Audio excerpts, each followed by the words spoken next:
सारी सृष्टि के रचनहार कुल मालिक कबीर देव कबीर परमेश्वर अपनी प्यारी आत्माओं को काल के जाल से छुड़वाने के लिए इस काल लोक में आते हैं। वो पूर्ण परमात्मा अपने आप को छुपाकर एक जन साधारण संत भक्त कवि दास की भूमिका करते हैं। उस परमात्मा को ये काल पहचान नहीं पाता कि वास्तव में ये भगवान है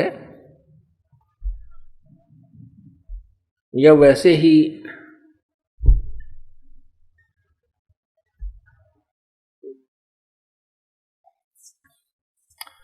शांत है।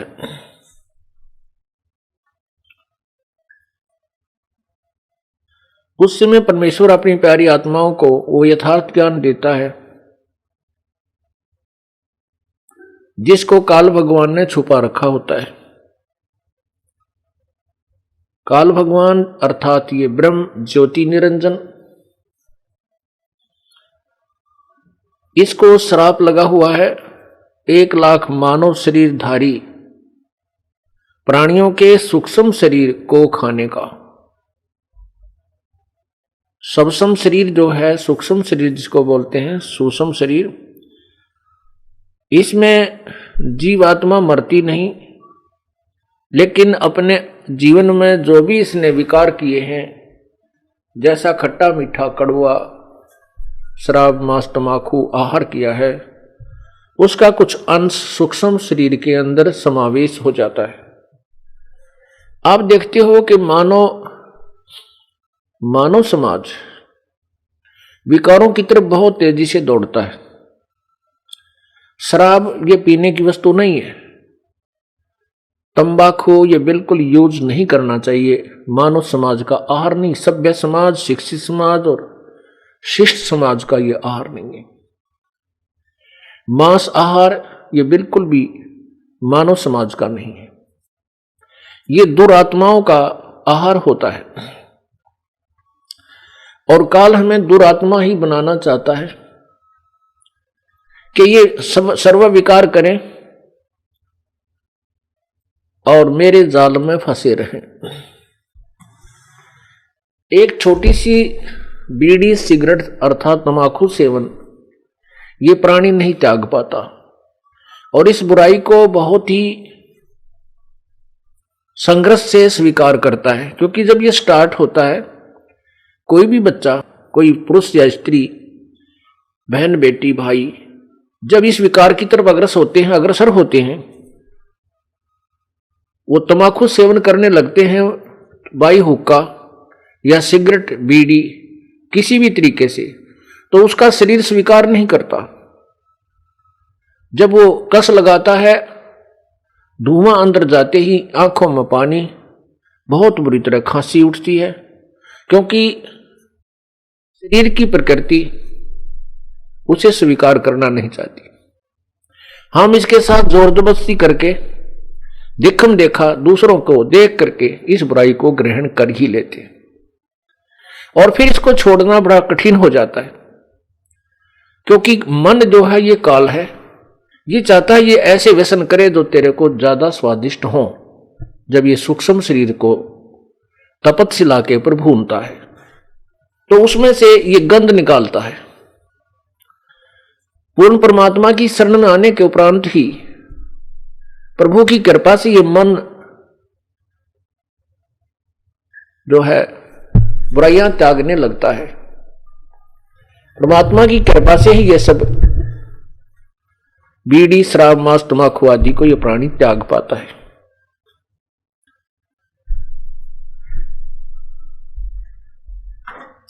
इसलिए जो सूक्ष्म शरीर है उसको ये काल 1,00,000 मानव शरीरधारी प्राणियों को प्रतिदिन आहार करता है।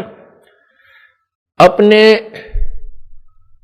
छोटे पुत्र शंकर तमोगुण संग शिव जी से संहार करवाता है और फिर अपनी तपस्या पर इनको भून कर खाता है। तपस्या पर जीव मरते नहीं, लेकिन मरने से भी बुरी दुर्गति हो जाती है। वो परमात्मा आकर के हमें इस काल के जाल को समझाते हुए बताते हैं,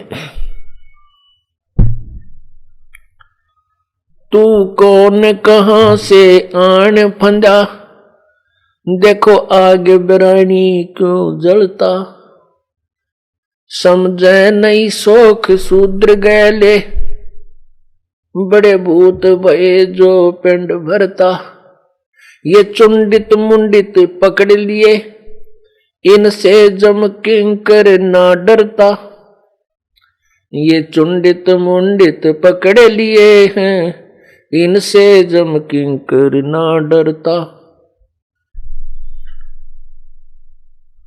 परमपिता क्या बताना चाहते हैं कि तू कौन कहां से आके फंस गया, यहां बिरानी आग में जल रहा है।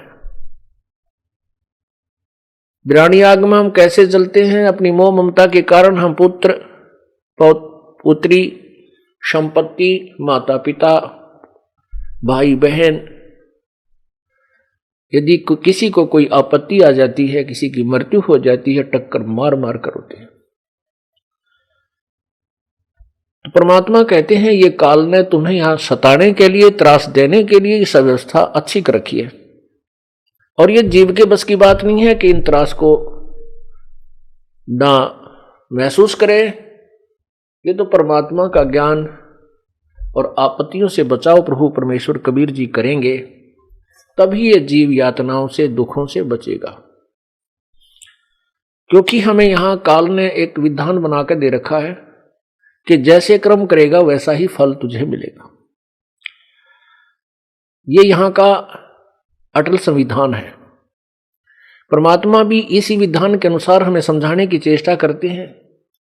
मन तो पावेगा अपना किया रे, भोगेगा अपना किया रे, मन तो पावेगा अपना किया रे, भोगेगा अपना किया रे।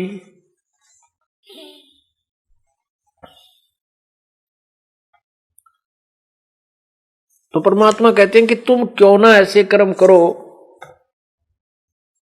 जिनका भोग अच्छा हो, ऐसे पाप क्यों करते हो जिनका भोग अच्छा नहीं है,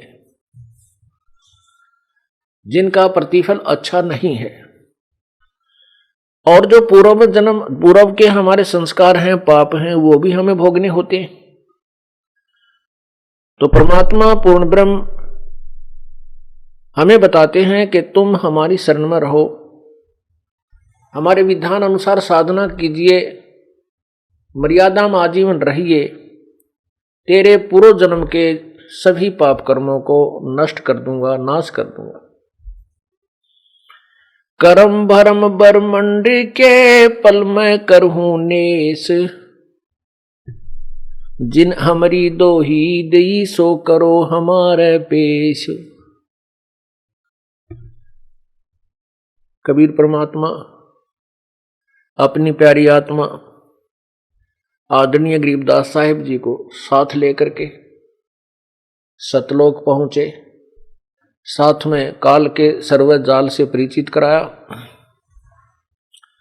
यहां पर काल भगवान ने अपने ब्रह्मांड में, प्रत्येक ब्रह्मांड में एक धर्मराय अर्थात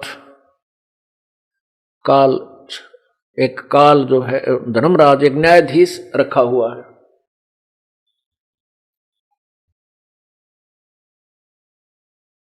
और उस न्यायाधीश से को आदेश है कि जो भी जैसे कर्म करे वैसा ही फल उसको देना है, उसमें कोई परिवर्तन नहीं किया जा सकता। पूर्ण परमात्मा कबीर परमेश्वर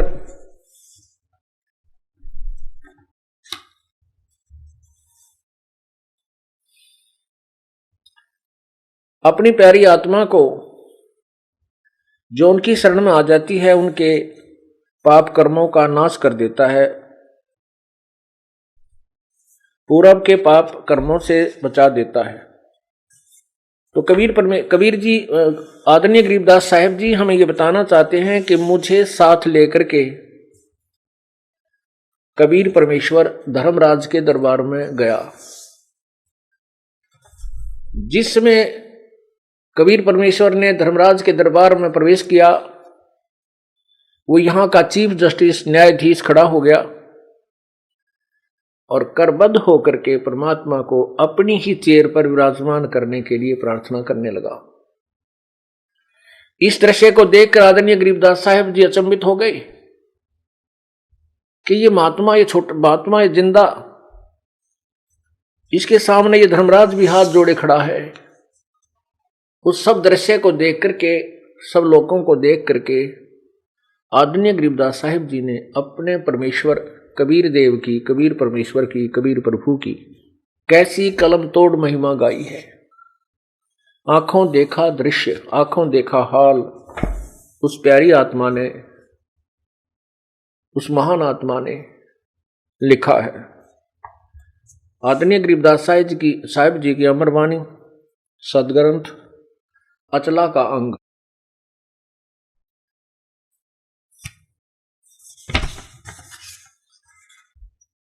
पंजा दस्त कबीरी का, सिर पर रखो हंस, यम किंकर चंपे नहीं, उधर जावे तेरा वंश।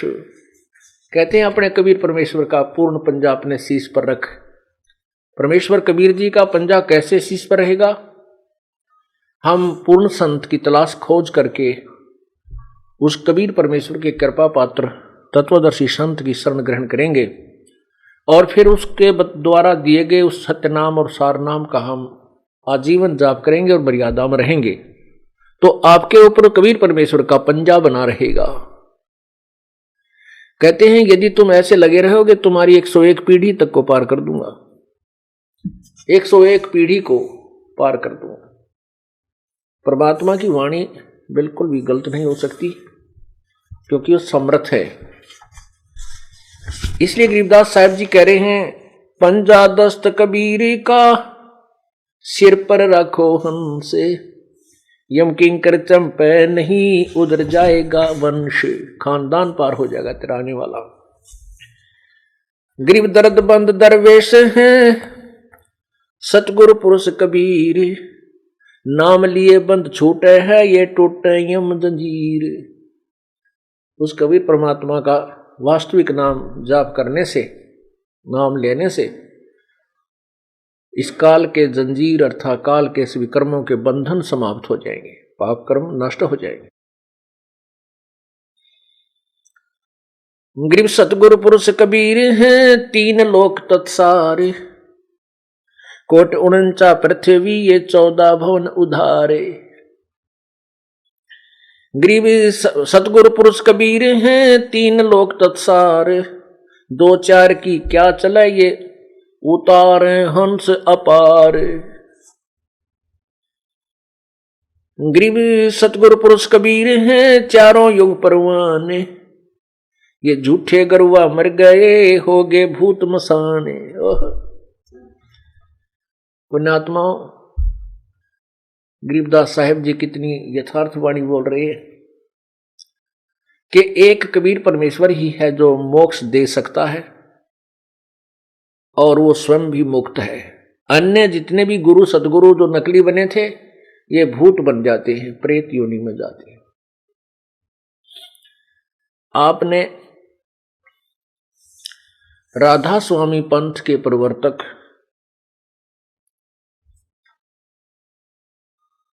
स्वामी शिवदयाल जी का जीवन चरित्र देखा, बहुत बार दिखाया है और कौन कितने पानी पुस्तक के अंदर भी उसका विस्तृत वर्णन, फोटोकॉपी जो समाचार पत्रों में भी हमने प्रकाशित किया है।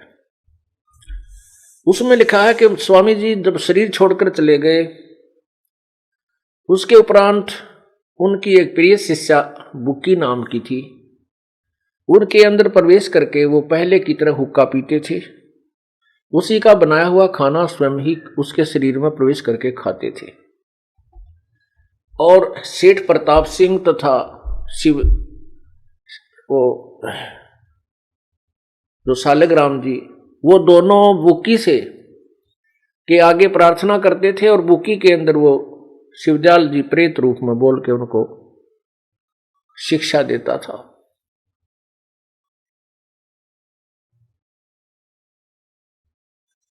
ये लक्षण प्रेत के होते हैं। तो यहां पर आदरणीय गरीबदास साहब जी कह रहे हैं, गरीब सतगुरु पुरुष कबीर हैं ये चारों युग परवान,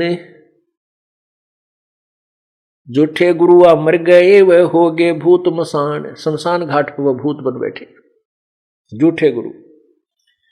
गरीब झूठे गुरु के आश्रय कदे ना उदर जीवे, साचा पुरुष कबीर है आद्य परम गुरु पीवे।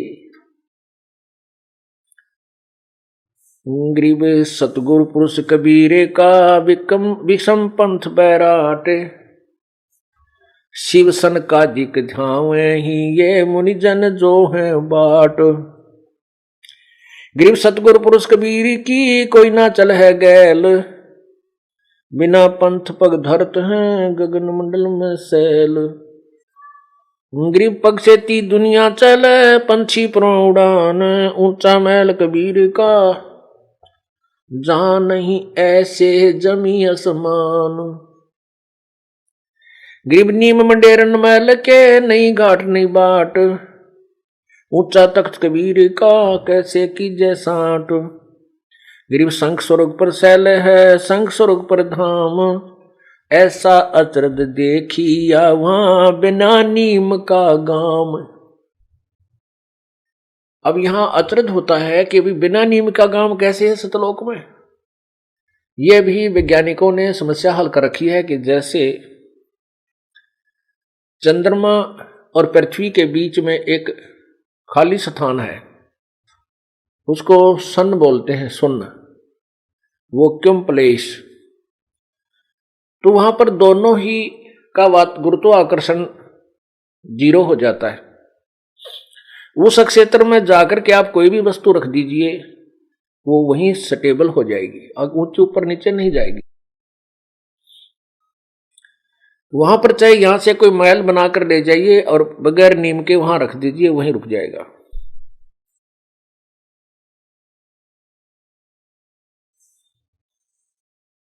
इसी प्रकार उस सतलोक के अंदर यही व्यवस्था है, वहां बिना नीम के महल है,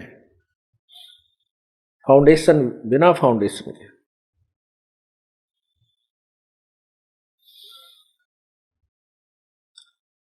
गरीब लख लख योजन उड़ते हैं स्वर नर मुनिजन संत, ऊंचा धाम कबीर का कोई न पावे अंते। कहते हैं ऐसे समाधि लगा करके लाखों कोष तक, लाख योजन यानी एक योजन 4 कोष का होता है, 4 लाख योजन तक ऊपर पहुंच जाती समाधि, लेकिन उनकी समाधि सतलोक में नहीं जा सकती क्योंकि वो 16 शंख कोष की दूरी पर है। गरीब धावे सो पावे नहीं उल्ट पंथ की चाल, दिल ही अंदर दर्श है योजन शंख विशाल। के जो समाधिस्थ होते हैं वो नहीं पा सकते परमात्मा के उस सत्यलोक को, वो तो साधना सत्य साधना परमात्मा देगा। उस नाम के जाप से इस प्राणी में इतनी शक्ति आ जाएगी कि जब इस शरीर से निकल के ये चलेगा सवसम शरीर के अंदर, इसकी जो जाप का अभ्यास आप कर रहे हो सतनाम और सारनाम का, इसकी शक्ति से इतनी स्पीड से ये जीव यहां से जाएगा कि काल देखता ही रह जाएगा।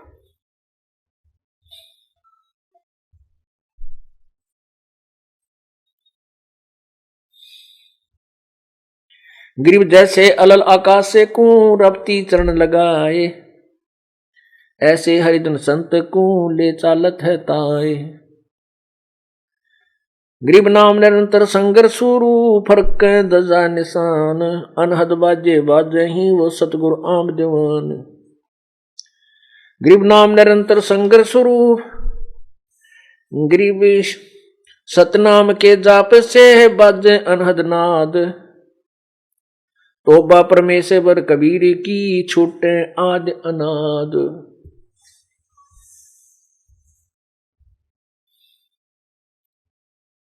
गरीब धर्मराय दरबार में। अब गरीबदास साहिब जी बताते हैं, वो आंखों देखा कि धर्मराय दरबार में दी कबीर तलाक, और मेरे भूले चूके हंस को तू पकड़िए मत कजाक। जैसे डांट मारते हैं ना बड़े अधिकारी छोटे अफसरों पे, ऐसे परमात्मा धर्मराज के दरबार में गया और धर्मराय ने कहा आओ परमेश्वर विराजमान होइए। तो परमात्मा खड़े खड़े उसको अपनी समर्थता का प्रमाण गरीबदास जी महाराज को दे रहे हैं। उस काल को, उस धर्मराज को डांट लगा रहे हैं और कहते हैं कि तुम मेरे भूले चूके हंस को पकड़ना मत कजाक।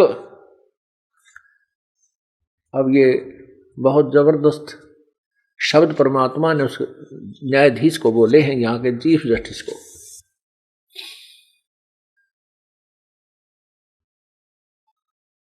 परमात्मा ने कहा कि मेरा हंस, मेरी आत्मा कोई भूल भटक कर नाम छोड़ दे, उसको भी तू उसका अकाउंट मत करना, उसका लेखा जोखा मत करना, उसको मेरे पास भेज देना। क्या बताते हैं?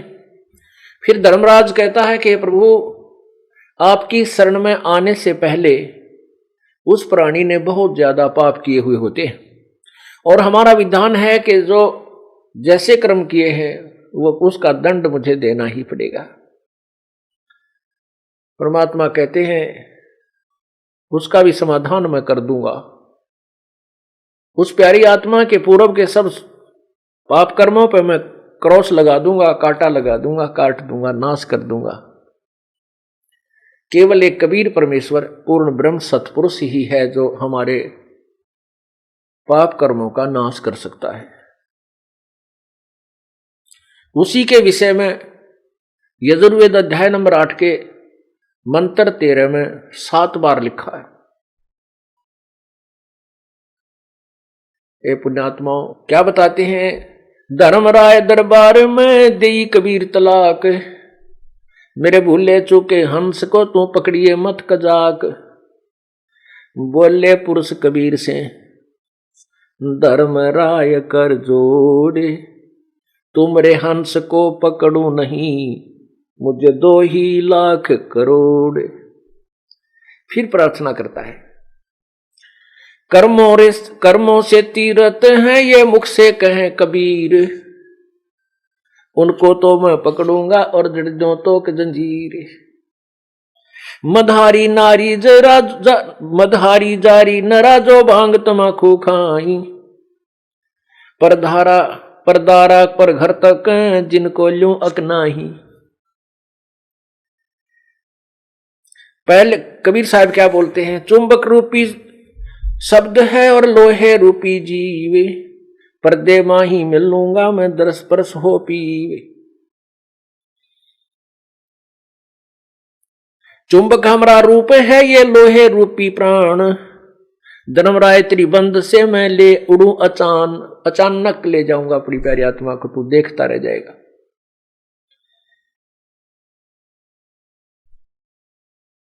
तो क्या कहता है? मदहारी जारी नरा, मद आहारी, मांस और मदिरा जो आहार करते हैं और जारी करते हैं, परतरिया गमन करते हैं, कहते हैं प्रभु उनको मैं पकड़ूं या नहीं पकड़ूं।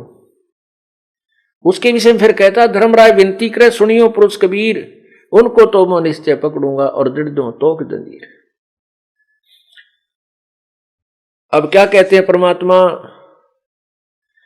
पहले किए सो बख्श हूं, आगे करे न कोई, कबीर कहे धर्मराय सो नाम रटे मम सोई। कर्मों से तीरथ थे अब हैं जो शरण कबीर, जिनको निश्चय मारूंगा काढ़ों बल तकसीर। तो क्या कहते हैं परमात्मा? पहले किए सो बख्श हूं, आगे करे ना कोई, कबीर कहे धर्मराय सो नाम रटे मम जोई। अब पहले जो किए हैं उनको मैं बख्श दूंगा, समाप्त कर दूंगा, नष्ट कर दूंगा। आगे कोई नहीं करेगा, क्योंकि उनको ऐसा ज्ञान दे दूंगा। फिर क्या बताते हैं, कर्म परम ब्रह्मांड के मैं पल में करहूं नेश, जिन हमरी दो ही दे सो करो हमारे पेश। जैसे हम यहां से जाएंगे और जो नालायक हैं, जो पुण्यात्मा थी लेकिन सतगुरु शरण में आकर के फिर विचलित हो जाती हैं, यदि वो गुरुद्रोही नहीं होते हैं तो वो काल के जाल में ही रह जाते हैं, वो पार नहीं हो पाएंगे। लेकिन उनको इतना कंसेशन जरूर दे देगा परमात्मा कि अब तो हम जो वचन ना परमात्मा के सुनाते हैं ये सत्य हैं, और जो इनको सत्य मान रहा है वो अपने ठीक सच्ची लगन से लगा हुआ है, वो भक्ति कर रहा है। और कुछ जो विचलित हो जाता है किसी सोसाइटी से या किसी कारण से, वो गुरुद्रोही नहीं होता है और भक्ति से विचलित हो जाता है, तो वो यहीं रह जाएगा। क्योंकि परमात्मा के घर जाने से पहले हमने अपने गुरुदेव में ऐसी लगन लगानी पड़ेगी जैसी भगवान में लानी चाहिए। कैसे लगानी चाहिए कि परमात्मा में ऐसी लगन लगे जैसे चांद चंद्रमा को एक चकोर पक्षी देखता है,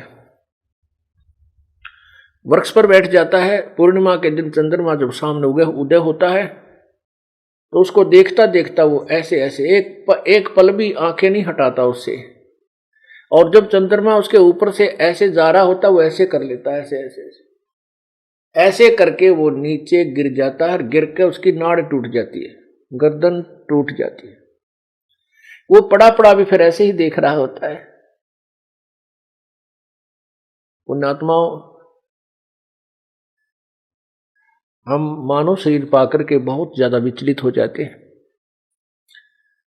क्योंकि पूर्व जन्म की प्रेरणा जो संस्कार वो तो हमें दबाव देते हैं, परमात्मा की तरफ धक्का देकर लाते हैं। लेकिन कुसंगत और काल के प्राणी, काल के लोग के जो पथभ्रष्ट व्यक्ति हैं वो हमें डगमग कर ही लेते हैं। किनको कर लेते हैं? जो सतगुरु के वचनों पर विश्वास नहीं करते और उनकी सोच कुछ अपनी मिलीजुली सोच से ही आधारित हो जाते हैं, वो फिर यहीं रह जाते हैं, वो गुरुद्रोही नहीं हो पाते हैं। तो उनको परमात्मा जब यहां से धर्मराज के दूत पकड़ कर ले जाते हैं, वो वहां जाकर याद आती है उसको ये बातें कि मैंने तो सचमुच बहुत भूल करती और मैं गलत जगह आ गया।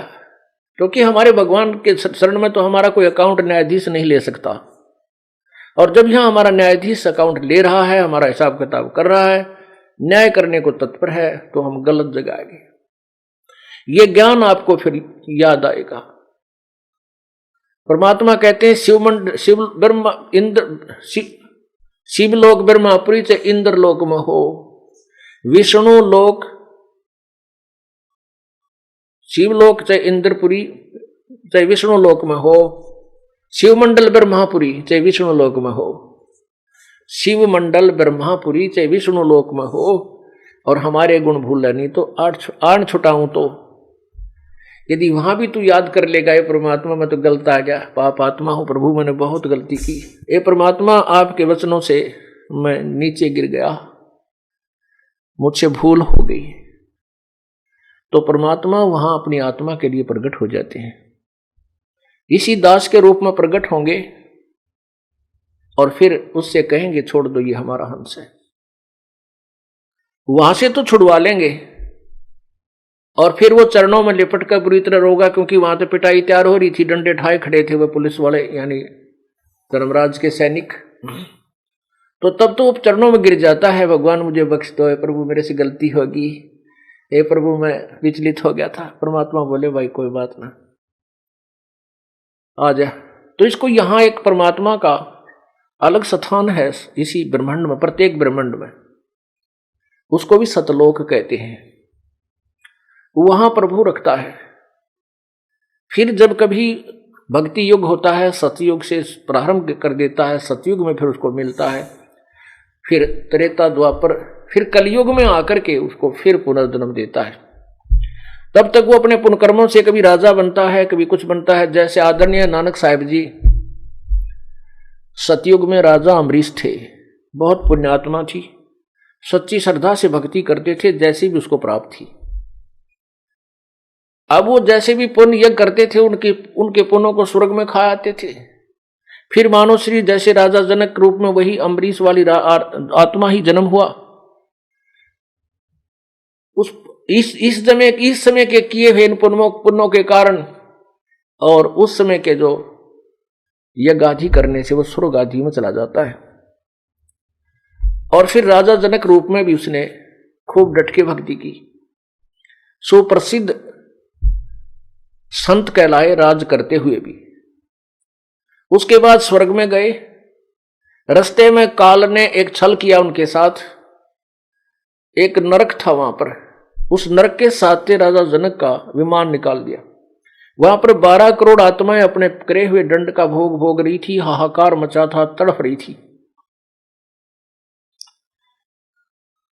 तब राजा जनक ने अपना विमान रुकवाया और कहा कि पार्षदों अर्थात संचालकों इसको रोको और पता करो या रोने की आवाज का क्या कारण है, कौन चिल्ला रहा है, उनको क्या तकलीफ है। उन धर्मराज के दूतों ने, देव दूतों ने बता दिया कि हे प्रभु, हे राजन, यहां पर एक नरक है, उसमें सब अपने किए हुए कर्म का दंड भोग रहे हैं। राजा ने कहा कि नहीं, उनको छुड़वा दो। तो उन देवदूतों ने कहा कि यहां आपका हुक्म नहीं चलेगा राजन, आप यहां के राजा नहीं, यहां के धर्मराज राजा हैं, धर्मराज, उन्हीं के आदेश से कुछ हो सकता है। तो उन्होंने कहा धर्मराज को से मेरी बात कराओ। धर्मराज वहां पहुंच गए और कहा राजन आप चलिए, ये तो अपने किए हुए कर्म का दंड भोग रहे हैं, आप आगे चलिए। क्योंकि दया, एक ऐसी बेतुकी दया भी हमें ले डूबती है। दया अवश्य होनी चाहिए, लेकिन अपने पैर पर कुहाड़ा मार कर दया नहीं होनी चाहिए। क्योंकि हमने सतलोक में जाना है और उसके लिए हमने अपनी कमाई को बर्बाद नहीं होने देना है। अपना, ठीक है, जो भी अपना माता है, पिता है, भाई बहन, मित्र, रिश्तेदार, कोई सखा है, सखी है, उनको भी परमात्मा के चरणों में लगा दीजिए और कहिए कि आप अपनी कमाई कर और अपना धन जोड़ साहूकार हो जा, सेठ बन। आप अपनी कमाई से कितने दिन दूसरे को सहयोग दे सकते हो? आप अपने मित्र को कितना सहारा दे सकते हो? अपने भाई को, बहन को तुम कितने दिन सहारा दे सकते हो? नहीं दे सकते, चाहे अरबपति चाहे खरबपति क्यों ना हो। उनको भी अपना व्यवसाय में लगाना पड़ेगा, तभी वो सफल होंगे। तो ऐसे ये दया का जो दौर है, इसको ना समझ करके हम बर्बाद कर देते हैं, अपना जीवन खोल बैठते हैं। तो राजा जनक जी ने कहा कि मैं ये नहीं जाऊंगा, या तो मुझे भी यहीं रखो, ना इन सबको यहां से छोड़ के स्वर्ग ले चलो। तो उसमें धर्मराज ने कहा कि एक उपाय है इसका, आप अपने कुछ पुण्य इनको संकल्प कर दीजिए, इनको दान कर दीजिए, फिर हम इनको यहां से निकाल के स्वर्ग ले चलेंगे। राजा जनक ने आव देखा ना ताव देखा, अपने 50% पुण्य उनको दान कर दिए। उनके कारण वो जितने भी आत्माएं नरक के अंदर दुख पा रही थी, उनको उठाकर निकाल लिया, अलग से विमान में बैठाया और सतलोक में स्वर्ग लोक में भेज दिया। वही राजा जनक जो 50% अपने जन्म बर्बाद कर दिए थे पुण्य, 50% को आधे कर्मों का भोग स्वर्ग में भोग कर वो फिर कलयुग में श्री नानक जी के रूप में, संत नानक जी के रूप में अवतरित हुए, जन्म हुआ। ये वही पुण्यात्मा थी जो पहले कभी किसी समय परमात्मा की शरण में लगे हुए थे, किसी कलयुग में, और फिर ऐसे विचलित हो गए थे। अब ठीक है, उनको दो राजा भी जन्म मिले। पहले राजा अम्बरीश रूप में उनके नौकर होते थे, सैनिक होते थे। राजा जनक रूप में उनके नौकर होते थे सैकड़ों हजारों की संख्या में। और अब वही पुण्यात्मा स्वयं नौकर लगी है। एक नवाब के, सुल्तानपुर में एक नवाब के यहां मोदी खाने में स्वयं नौकर लगी। परमात्मा का विधान है, जो जन हमारी शरण है, ताका हूं मैं दासे, गैल गैल ला गया फिरूं, जब तक धरती आकाश। पुण्यात्माओं वो परमात्मा फिर आए, जिंदा महात्मा के रूप में वहां बेई नदी पर प्रकट हुए, जहां दुनिया गरीब नानक साहब जी वहां स्नान करने के लिए जाते थे। वहां से उनको सतलोक लेकर गए, सचखंड दिखाया और पूरा व्यवस्था दिखा करके वापस छोड़ दिया तीसरे दिन। तब उस प्यारी आत्मा ने कहा था कि काशी में जाकर देखा उस पुण्यात्मा को, परमात्मा को, जो सतलोक में देखा था। सामने देखकर कहा था, फाई सूरत मुलुक की वेश, ए ठगवाड़ा ठगी देश, खरा सियाणा भोता वार, ये धानक रूप रहा करता। अब उस प्यारी आत्मा की आवाज को कोई नहीं पहचान रहा। उसको सब नानक जी को कहते हैं तो पागल है, पंजाब से आया है, एक दुल्हे को धानक को, और ये भगवान कहता है, ये मजदूर को झोंपड़ी में रहता है। तब परमात्मा ने उसे कहा था कि आप मेरे गवाह बन गए हो, इनसे मत टकराओ, मेरी महिमा का गुणगान करो। तो 12 वर्ष तक नानक जी इधर उधर परमात्मा की महिमा का गुणगान करते रहे। फिर प्रभु उनसे मिले और कहा कि पुण्यात्मा, अब आप विश्राम करो, अपनी भक्ति करो, सार नाम प्राप्त करो और बैठ कर भजन करो। तो पिछले लास्ट के 16 वर्ष अपने घर पर जाकर नानक साहब ने अपने खेतों में खेती की बच्चों के साथ और अपने सतलोक प्राप्त हुआ। तो कहने का भाव यह है कि हम जैसे परमात्मा के चरणों में लगे हैं, अब हम कलयुग में पीछा छुड़वा सकते हैं। और यदि हम ऐसे फिर लटकम पटकम रह गए तो फिर और जन्म बढ़ जाएंगे। पुण्यात्माओं, यहां कोई भी सुखी नहीं है, कोई भी सुखी नहीं है। चाहे कोई राजा बन जाए, उसकी महादुर्गति, उच्च अधिकारी बन जाए, बेशक हमने कार और कोठी लाल बत्तियों में जाता देखा, उसका परेशानी 24 घंटे टेंशन रहती है। हम इस झूठे सुख को सुख मान बैठे हैं। चाहे यहां राजा बन जाए, राजा को इतना दुख होता है शायद किसी को नहीं होता, लेकिन राजा को माया जोड़ने की आदत पड़ जाती है। उस माया के उस हाड को, कुत्ते वाले हाड को चाब चाब कर ये प्राणी, चाहे राजा है चाहे कोई भी है, भगवान से दूर है, वो यहीं इसी में उलझ पुलझ होकर रह जाता है। परमात्मा कहते हैं, तन दर सुखिया कोई ना देखा, जो देखा सो दुखिया हो, जो उदय अस्त की बात करे मैंने सबका किया विवेका हो। यहां पर कोई भी जीव सुखी नहीं है, चाहे राजा है, ब्रह्मा विष्णु महेश तक भी सुखी नहीं है। कहते साच कहूं तो जग नहीं माने, झूठे जगपति आई हो, ये ब्रह्मा विष्णु शिव जी दुखिया जिन ये राह चलाई हो। परमात्मा कहते मैं साची कहता हूं तो मारने धावे हैं, और झूठी बात को ये स्वीकार करे बैठे हैं कि ब्रह्मा विष्णु महेश सर्वशक्तिमान है, इनकी पूजा से मोक्ष होता है। नहीं, इनका अपना भी मोक्ष नहीं है, ये स्वयं भी जन्म मृत्यु के 84 लाख योनियों के चक्कर में ही है।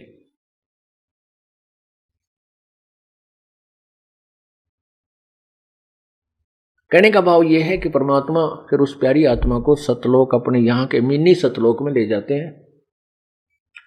वहां जाकर वो खूब रोता है, और उस जैसे नालायक वहां बहुत बैठे पाएंगे, सभी बैठ कर बतलाते हैं हमने नाश कर लिया, हमने बड़ी बनाई बात बिगाड़ दी। अब पता नहीं कौन से कलयुग में परमात्मा कब दया होगी या ना होगी, क्यों कलयुग के अंदर ये काल इतना सतर्क हो जाता है, नाना प्रकार के पंथ बना देता है, भिन्न भिन्न प्रकार के मजहब बनवा देता है, क्योंकि कोई एक दूसरे की बात को सुनकर प्रसन्न नहीं, और आपस में लड़ाई झगड़े मार काट है, और उसी अपनी अपनी अपनी सोच पर सभी आधारित रहते हैं। फिर भी परमात्मा बहुत को दया करते हैं, अपनी समर्थता के कारण, अपने तत्व ज्ञान के तोब के गोले के आधार पर इस अज्ञान रूपी किले को ढा देते हैं। एक बार प्रत्येक कलयुग में अवश्य खत्म कर देते हैं, और उस दाव में, उस अवसर में जो कोई मनुष्य जीवन प्राप्त है और वो पूर्ण संत की शरण में आके सच्ची भाव से अपना जीवन कल्याण करवा लेता, वो पार हो जाता है। अब ये बैन उठ चुका है। अब जो भी सच्चे दिल से परमात्मा की भक्ति जैसी भी बनती है करते रहिए, पर मर्यादा से दूर ना होना। अब आप यहां से पार हो जाओगे। आप विचार देख कीजिए, यहां एक सेकंड का, एक पल का जीव को पता नहीं तेरे साथ कल क्या हो जाएगा। एक बार हरियाणा के 2 मंत्री शपथ लेते ही कुछ ही दिनों के बाद हेलीकॉप्टर से एक्सीडेंट, दुर्घटना होकर के तुरंत मृत्यु को प्राप्त हो गई। उनकी आशाएं कितनी थी। पुण्यात्माओं, नानक साहब जी कहते हैं, ना जाने काल की कर डारे, किस विद डल जा पासावे, और जिनाते सरते मौत खुड़क दीनानु केड़ा हंसावे। फिर नानक साहब से किसी ने पूछा, परमात्मा, हे प्रभु, क्या आप कभी भी प्रसन्न नहीं होते? आप बहुत मायूस रहते हैं। उन्होंने कहा कि साध मिले साड़ी शादी होंदी, विछड़ जा दिलगिरी वे, अख दे नानक सुनो जहाना मुश्किल हाल फकीरी वे। कहते हैं जब ये संत भक्त जो मेरे अनुयायी वापस आते हैं मेरे पास समागम में, इनको देख करके मुझे खुशी का ठिकाना नहीं रहता, क्योंकि मैं ये देखता हूं कि ये काल से विचलित नहीं हुए, इनके ऊपर काल के जाल का असर नहीं हुआ, क्योंकि ये पुनः पुनः आ रहे हैं। और जो नहीं आते हैं उनसे पता लग जाता है कि वो काल न के जाल में फंस चुके हैं, वो चाहे कितने सियाने बन रहे हो, क्योंकि ये पैमाना, ये थर्मामीटर इस दास के पास है कि कौन कैसा चल रहा है, इसकी कैसी भक्ति है। अपनी अपनी सोच से तो हम पहले से दुर्गति करवाते आ रहे हैं। हमने संत के एक एक आदेश का पालन करना होगा और तभी हम सफल होंगे, नहीं तो जैसा करेंगे वैसा फल मिलता ही रहेगा। अन्य साधनाओं से ये फिर भी आपको करोड़ गुना, असंख्य गुना ज्यादा लाभ देगी ही देगी, लेकिन मोक्ष से वंचित रह जाओगे। फिर मोक्ष से वंचित रह गए तो फिर साधना क्या किया? इन बातों को हमने बहुत ध्यान से सोचना है, विचार करना है और मालिक के चरणों में पड़ा रहना है। अब क्या बताते हैं,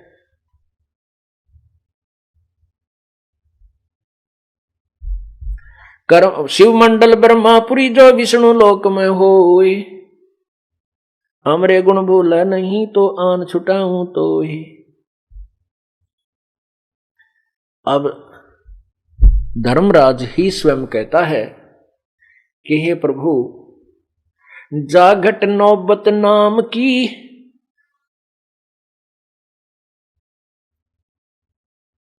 जाकू पकड़े कोने,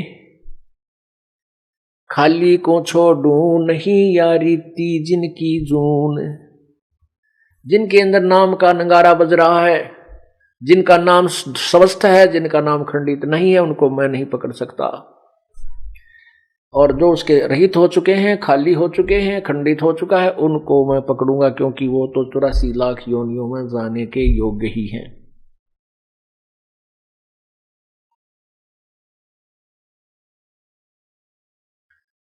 फिर परमात्मा उसी के विषय में कहते हैं कि कर्म भ्रम ब्रह्मांड के जो मेरी शरण में है, जो मेरा नाम सच्चा नाम जाप करता है, उसको मैं समाप्त कर दूंगा, उसके पाप कर्मों के तो निकट नहीं आ सकता। फिर उनके लिए भी कहता है कि जिनको तू पकड़ भी लेगा तो मेरे यदि ये गुण याद कर लेंगे, शिव मंडल ब्रह्मापुरी से विष्णु लोक में हो। अब जैसे आपको हमने प्रथम मंत्र दिया है इस दास ने, उसमें इन प्रभुओं की मजदूरी है।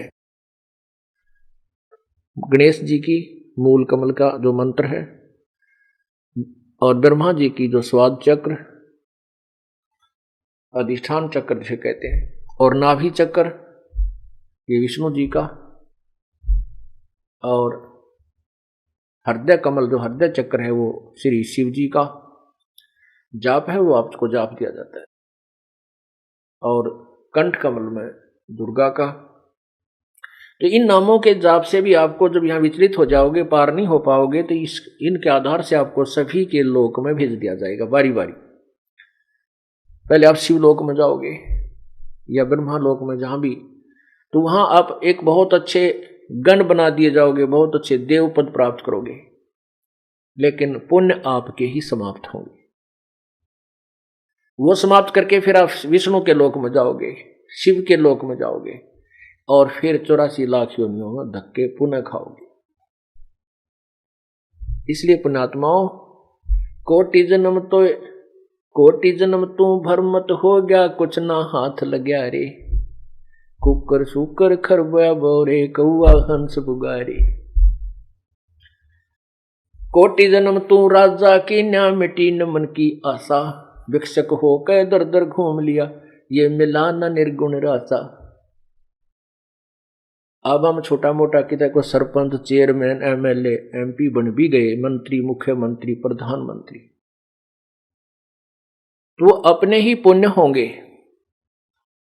और उन पुण्यों को हम यहां नष्ट करके जाएंगे। क्योंकि राज पाकर गए रसातल। आप देखना, एक एमएलए को कितने झंझट का सामना करना पड़ता है, कितने राजी रहे हैं, कितने रुष्ट होते हैं, कितनी दिन में झूठ बोलनी पड़े, तेरा काम हो जाएगा, मैंने कह दिया है, मजबूर हो क्या आया हूं, चिंता मत कर। तो पुण्यात्माओं, ऐसे वो कर्म बिगाड़ के कति अपनी पुण्य कमाई को समाप्त कर जाते हैं। सतयुग में जो राजा हो, त्रेता में जो राजा हो, उसको कितना आनंद और सुख होगा, लेकिन नहीं रहा। फिर कलयुग में एक सिंपल मैन, लेकिन उन पुण्यात्माओं की पूर्व जन्म की उस सत्यनाम की कमाई भी साथ थी। उसके आधार से मनुष्य जन्म मिलते रहे। अब परमात्मा ने फिर रजा बख्श दी, और अब ये पुण्यात्मा जो पहले विचलित हो गई थी, अब पार हो जाएंगे, यदि वो नियम में रहेंगे। आजीवन अगर वो परमात्मा के प्रत्येक नियम का पालन करके विनम्रता के साथ भूल जाए संसार को।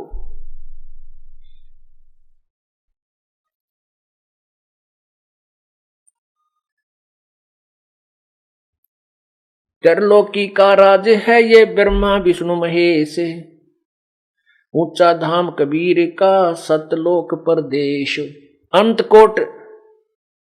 अंतकोट अवतार हैं ये माया के गोविंद, करता हो अवतरे ये फेर पड़े जगपंद।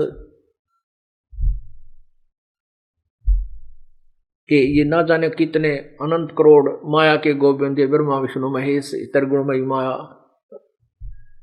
रूपी भगवान बनकर आते हैं। मुला माया मग में बैठी हंसा चुन चुन खाई, यो ज्योत स्वरूपी कहे निरंजन में ही करता भाई। एक न करता दो ना करता नो ठहराए भाई, 10वां भी धुंधर में मिल जा सत्य कबीर दुहाई। ये चतुर्भुजी भगवान कहाँ में, हर हर डोर बंधे सब आवे, ये अरहट का कुआ लोई यागल बन जा है सब कोई, कीड़ी कुंजर और अवतारा हर हट डोर बंधे कई बारा। पुण्यात्माओं, अपने को ये तत्व ज्ञान नहीं मिला। अभी तक आप किसी भी संत की, किसी भी महापुरुष ऋषि महर्षि की अपने अनुभव की बुक पढ़कर देखना। आप शिक्षित हैं, पढ़े लिखे हो, वो अंत में ये निर्णय दे देते हैं कि किया हुआ कर्म प्रारब्ध तो भोगना ही पड़ेगा, इसमें कोई परिवर्तन नहीं हो सकता। दुख है तो दुख ही भोगोगे, सुख है तो सुख तुम्हें मिले ही मिलेगा। ये उनका अटल नियम बताते हैं प्रभु का। लेकिन ऐसा नहीं है। हमारे वेद शास्त्र कहते हैं कि मासा घटे ना तिल बधे, और परमात्मा की अमर वाणी सवसम वेद भी कहता है मासा घटे ना तिल बधे, ये विध ना लिखे जो लेख, लेकिन सच्चा सतगुर मीट के ऊपर मारा मेघ। यही प्रमाण पवित्र यजुर्वेद दे रहा है। 8वें अध्याय के 13वें श्लोक में, मंत्र में आप देखिएगा, ये देखिएगा यजुर्वेद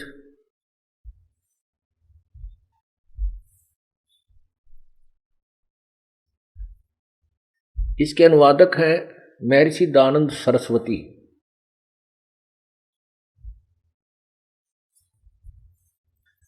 इसके ये कहां से प्रकाशित है? प्रकाशक हैं सर्वदेशी कार्य प्रतिनिधि सभा 2/5 महर्षि दानंद भवन, रामलीला मैदान, नई दिल्ली। यजुर्वेद भाष्य संपूर्ण 40 अध्याय महर्षि दानंद सरस्वती कृत। मुद्रक है Prince offset printers, Pataudi house, Daryaganj, नई दिल्ली। इसमें देखिएगा 8वें अध्याय का ये है 8वां अध्याय, पृष्ठ 241 पे। ये यहां पर इसकी संस्कृत है, देवकर्तस्य, ये 13वां अनुवाद, 13वें का श्लोक है, 8वें अध्याय का 13वां मंत्र है। ये देवकर्तस्य, ये सारा जो संस्कृत में लिखा है, जिसको हम संस्कृत के साथ ना खसे, हम अपने यथार्थ पे आते हैं। इन्होंने अनुवाद किया है 242 पे महर्षि दानंद जी ने। ये सब के उपकार करने वाले मित्र, मित्र मैंने परमात्मा, तुमेव माता च पिता, तुमेव बंधु च सखा। मित्र, आप देवकर्तस्य, दान देने वाले के एन से शब्द याद रखना, एन से माने अपराध यानी पाप, के विनाश करने वाले असी माने हो। मनुष्यकर्तस्य, साधारण मनुष्यों के किए हुए, एन से माने अपराध के, अवयजनम विनाश करने वाले, ये नाश करने, अवजनम माने विनाश और एन से माने अपराध, असी माने हो। पितृकर्तस्य, पिता के किए हुए, एन से माने यहां भी अपराध ही बोलिए, वैसे इन्होंने विरोध आचरण लिखा है, अपराध के, यहां भी अपराध के, अवजनम माने नाश करने वाले या हरने वाले, अच्छी तरह हरने वाले हो। आत्म कृष्ण, अपने किए हुए, एन से माने पाप के, एन से माने अपराध कहो, पाप कहो। अवजनम माने दूर करना कहो, नाश करना कहो, दूर करने वाले हो। एन से अधर्म के, ओहो घोर पाप के भी अवजनम नाश करने हारे हो। जानता हुआ मैं जो कुछ भी धर्म आचरण किया करता हूं व करूं, यानी किया करता था या आगे करूं या किया पहले। अवजनम अनजानपने में जो कुछ भी किया करता हूं व करूं, उस सर्वस्व माने सबके, एन से माने पाप के, एन से पाप के, दुष्ट आचरण लिखा इन्होंने। अवजन माने नाश करने वाले, इन्होंने दूर करने वाले आप हैं। अपने आत्माओं, अपने वेद तो कह रहे हैं कि पूर्ण परमात्मा, क्योंकि वेद ज्ञान जो ब्रह्म दे रहा है और पूर्ण परमात्मा की तरफ संकेत कर रहा है। तो उसमें लिखा है कि ये परमात्मा जो है सब पापों का भी, घोर पाप का भी नाश कर देता है जो सत साधना करता है। लेकिन महर्षि दानंद जी की अपनी सोच वो ये थी कि परमात्मा केवल जैसे कर्म करता है वैसे ही फल देता है, वो कोई भी परिवर्तन नहीं करता। ऐसा किसी भी वेद में नहीं लिखा कि परमात्मा पाप नाश करता है। ये देखिए, ये सत्यार्थ प्रकाश, महर्षि दानंद सरस्वती, और ये कहां से प्रकाशित है? अथ सत्यार्थ प्रकाश है, महर्षि दानंद सरस्वती स्वामी विरचित है। ये बहुत ऊपर, बहुत अच्छे ये लिखा कि वेद आदि विधि सदशास्त्र प्रमाण समन्वित, यानी सब वेदों आदि अच्छे शास्त्रों, सद ग्रंथों से प्रमाण के द्वारा इसको लिखा गया है, ऐसा ये कह रहे हैं। श्रीमद परमहंस परिव्रजा का आचार्य, इतनी बड़ी उपाधि पहले लगाई है, और महर्षि दानंद सरस्वती स्वामी, ये इतनी बड़ी उपाधि महापुरुष को लगाई है, इसके द्वारा विरचित, इसके द्वारा रचा हुआ है। प्रकाशक है वैदिक यतिमंडल, दानंद मठ, दीनानगर, पंजाब। और कहां से प्रकाशित है? ये रोहतक से। प्रकाशक है वैदिक यतिमंडल, दीनानगर, दानंद मठ, दीनानगर, पंजाब। ये है मुद्रक है आचार्य प्रिंटिंग प्रेस, दानंद मठ, गोहाना मार्ग, रोहतक, यहां से प्रकाशित है। इसमें देखिए 7वें समोल्लास में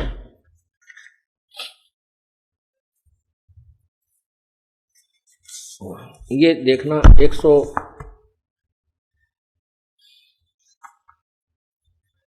चमन पृष्ठ पे सप्तम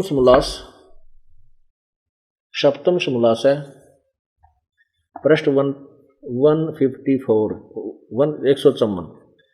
प्रश्न है कि ईश्वर साकार है व निराकार। प्रश्न है ईश्वर साकार है व निराकार। उत्तर महर्षि जी का निराकार। यहां प्रश्न, परमेश्वर की स्तुति प्रार्थना उपासना करनी चाहिए व नहीं। उत्तर स्वामी जी का करनी चाहिए। प्रश्न, क्या स्तुति आदि करने से ईश्वर अपना नियम छोड़कर स्तुति प्रार्थना करने वाले का पाप छुड़वा देगा? उत्तर नहीं। तो फिर स्तुति प्रार्थना क्यों करना? प्रश्नकर्ता कहता है फिर स्तुति प्रार्थना की आवश्यकता ही क्या है? उत्तर स्वामी जी का गुण के करने का फल अन्य ही है। प्रश्नकर्ता कहता है क्या है? स्वामी जी का उत्तर है स्तुति से ईश्वर में प्रीति, उसके गुण कर्म स्वभाव से अपने गुण कर्म स्वभाव का सुधरना, और प्रार्थना से निरअभिमानता उत्साह और सहाय का मिलना, उपासना से परब्रह्म से मेल और उसका साक्षात्कार होना। अब देखो इस पृष्ठ पे तो लिख रहे हैं परमात्मा निराकार है, और यहां सिद्ध कर रहे हैं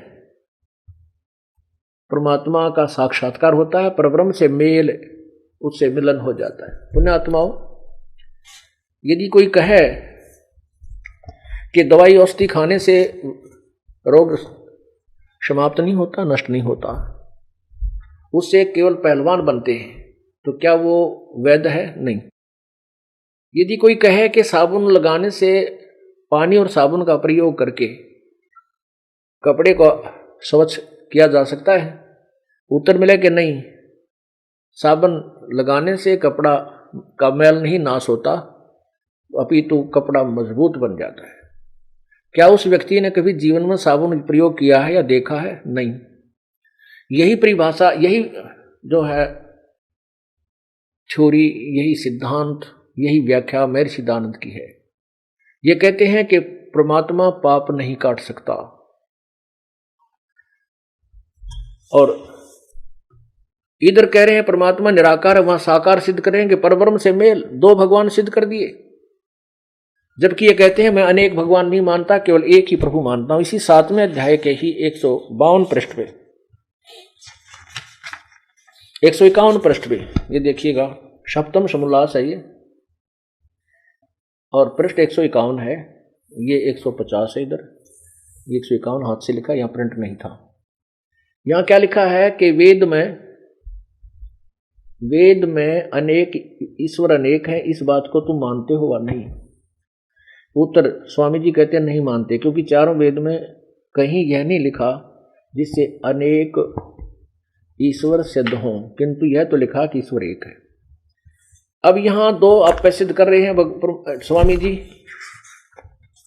ये कहते हैं उपासना से, ये देख रहा 154 पे, 155 पे कह 54 पद कह रहे हैं निराकार, और 155 पे कह रहे हैं उपासना से परब्रह्म से मेल और उसका साक्षात्कार होना। यहां पर दोनों सिद्धांत फेल कर दिए ना, अपने आप पे। हम तो दास तो कुछ कह ही नहीं रहा। अब वेदों में आपने देख लिया कि पाप, परमात्मा घोर पाप को भी काट देता है। तो ये शास्त्र जो है, ये किसी भी होश वाला व्यक्ति ऐसी व्याख्या नहीं कर सकता। ये कोई नशेड़ी लिख सकता है ऐसा। इस पृष्ठ पे ये याद नहीं तू क्या लिख रहा है, अगले पृष्ठ पे तू क्या लिख रहा है, ये अवश्य नशा करता था। आपको प्रमाण दिखाता हूं इन्हीं के करकमलों द्वारा लिखा हुआ।